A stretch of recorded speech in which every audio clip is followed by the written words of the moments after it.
네, 지난 26일 검찰이 윤석열 대통령을 내란 우두머리 혐의로 구속 기소한 지 사흘이 지나고 있습니다.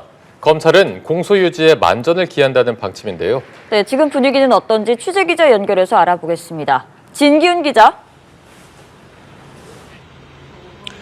네, 서울중앙지방검찰청에 나와 있습니다. 검찰이 윤 대통령에 대한 추가 조사 없이 구속 상태로 재판에 넘기는 방안을 선택하면서 검찰 특수본은 별다른 조사 일정 없이 재판 준비를 하면서 잠시 쉬어가는 모습입니다. 앞서 검찰은 지난 26일 오후 윤 대통령에 대해 내란 우두머리 혐의로 구속 기소를 결정했습니다. 서울중앙지방법원이 검찰의 구속기한 연장 신청을 연이어 불허하면서 사실상 대면 조사 한 번 없이 관련 혐의자들 조사 내용만을 토대로 기소한 건데요. 이미 공범 10명을 구속 기소하는 과정에서 관련 증거가 충분히 확보돼 윤 대통령 조사 없이도 공소 유지가 가능하다는 게 검찰 입장입니다. 윤 대통령의 공소장은 100쪽이 조금 넘는 분량으로 알려졌습니다. 이제 연휴가 끝나면 서울중앙지방법원 형사재판부에 윤 대통령 사건이 배당될 전망인데요.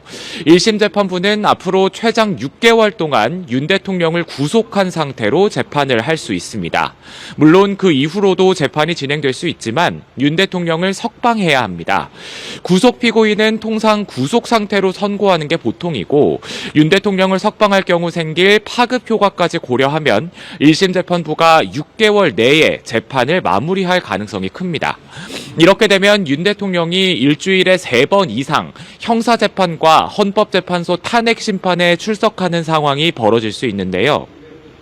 이 때문에 윤 대통령 측은 피고인의 방어권 문제 등을 이유로 형사재판이 끝날 때까지 탄핵심판을 정지해달라고 헌재에 요청하는 방안을 검토 중입니다. 동일 사유로 형사재판이 진행되면 탄핵심판을 정지할 수 있다는 규정이 근거인데 신속한 재판 진행을 강조해온 헌재가 이 요청을 받아들일지는 미지수입니다. 이렇게 검찰이 구속 기소하면서 윤 대통령은 설 명절을 구치소에서 보내게 됐죠. 네, 그렇습니다. 검찰이 구속 기소를 결정하면서 윤 대통령은 이번 설 명절을 서울구치소에서 맞게 됐습니다. 신분이 피의자에서 피고인으로 바뀌긴 했지만 미결 수용자 신분은 여전해서 현재 있는 독방에 그대로 머물 걸로 보입니다. 법무부 교정본부는 이번 설 연휴에 별도의 특선 영화를 방영하지 않고 주말과 공휴일처럼 재소자들에게 TV 시청만 허용한다는 방침인 걸로 알려졌는데요.